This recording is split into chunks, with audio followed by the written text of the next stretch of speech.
हम लोगों के लिए ब्रह्मांड की लंबाई चौड़ाई नापना नामुमकिन है। इसमें हो रहे बदलाव और छोटी बड़ी घटनाओं को देखने भर के लिए इंसानी आंखों से कई हजार गुना तेज हबल स्पेस टेलीस्कोप का इस्तेमाल किया जाता है। इसी तरह हम ब्लैक होल, गैलेक्सीज और डार्क एनर्जीज जैसे कई सवालों के जवाब जुटाने में सफल भी रहे हैं। लेकिन अब अंतरिक्ष में धरती की आंख कहे जाने वाले हबल टेलीस्कोप ने काम करना बंद कर दिया है। इसके पीछे क्या वजह है और इसके खराब होने के क्या मायने हैं, जानेंगे आज के इस वीडियो में। आप देखते रहें नो दिस। क्या है हबल टेलीस्कोप?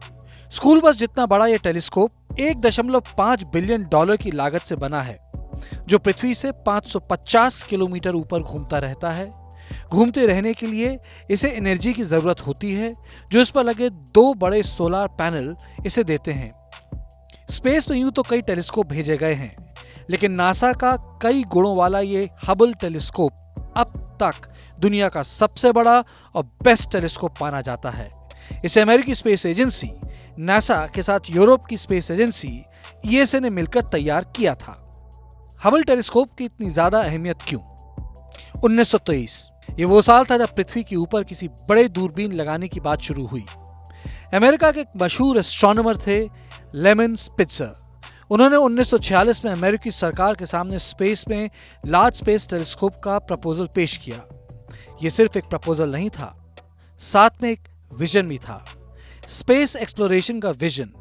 लेकिन इस विजन को साकार होने में करीब 30 साल लग गए, जब 1978 में इसके लिए बजट पास किया गया। 1983 में इसे लॉन्च होना था, जो तकनीकी दिक्कतों के चलते आगे बढ़ा दिया गया। इसी दौरान इस लार्ज स्पेस टेलीस्कोप का नाम अमेरिकी एस्ट्रोनॉमर एडविन हबल के नाम पर हबल टेलीस्कोप कर दिया गया। एडविन हबल ने उन दिनों ये बताकर क्रांति मचा दी थी कि जैसे हमारा सौरमंडल मिल्की वे गैलेक्सी में है, उसी तरह ब्रह्मांड में ढेर सारी गैलेक्सीज हैं। हबल ही वो इंसान है जिन्होंने ये साबित किया कि यूनिवर्स एक्सपैंड कर रहा है, यानी हर क्षण बदल रहा है। इसके बाद हबल टेलीस्कोप की अगली लॉन्च डेट 1986 में थी, जिसमें दुर्भाग्यवश उड़ान के दौरान हादसा हो जाता है और इस हादसे में 7 एस्ट्रोनॉट्स की मौत हो जाती है। 24 अप्रैल 1990 आखिरकार इस तारीख को 1.5 बिलियन डॉलर से बने हबल को सफलतापूर्वक स्पेस में लॉन्च कर दिया गया। हबल टेलीस्कोप की खासियतें: स्पीड, पिक्चर क्वालिटी और ब्रॉड एरिया कवरेज। आसान भाषा में ये 3 इसकी सबसे बढ़िया क्वालिटीज हैं। किसी टेलीस्कोप का पृथ्वी से 550 किलोमीटर ऊपर 8 किलोमीटर प्रति सेकंड की रफ्तार से चक्कर लगाना कोई आम बात नहीं है, लेकिन इस स्पीड से भी खास है इसकी स्टेबिलिटी। असल में इसमें 6 जायरोस्कोप लगाए गए हैं, जिससे मूविंग पोजीशन में होने के बावजूद ये शानदार पिक्चर क्वालिटी में फोटोज धरती पर भेजता है। और स्पेस वैज्ञानिक उस पर रिसर्च कर रहे हैं कि ऊपर चल क्या रहा है।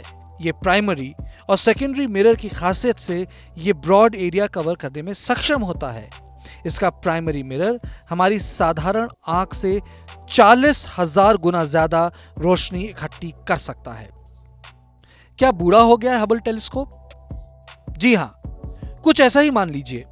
हबल टेलीस्कोप 13 जून 2021 को खराब हो गया था, जिसके बाद ये रिपोर्ट लिखे जाने तक नासा हबल टेलीस्कोप को वापस ठीक करने में जुटा हुआ है।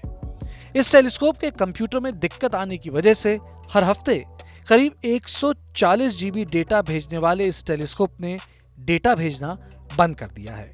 1990 से अब तक हबल ने स्पेस में 30 साल से ज्यादा वक्त बिता दिया है, जबकि इसे सिर्फ 15 साल काम करने के लिए बनाया गया था। इन 31 वर्षों के दौरान कई बार इसके लिए सर्विसिंग मिशन भेजे जाने की जरूरत पड़ी, लेकिन अपने आखिरी साल 2021 तक यह अच्छा काम करता रहा। मगर कहीं ना कहीं सब जानते हैं कि अब इसकी उम्र हो गई है, इसलिए नासा ने इसके उत्तराधिकारी की घोषणा भी कर दी है। 10 अरब डॉलर की लागत से बना highly developed James Webb telescope अक्टूबर तक इसे रिप्लेस कर सकता है। तो ये था आपके लिए हमारी तरफ से इंफॉर्मेशन का एक और डोज। कैसी लगी ये जानकारी? कमेंट सेक्शन में हमें जरूर बताएं और इसी तरह की वेल रिसर्च्ड और फुली एक्सप्लेन स्टोरीज देखते रहने के लिए जल्दी से सब्सक्राइब करें हमारा YouTube चैनल नो दिस।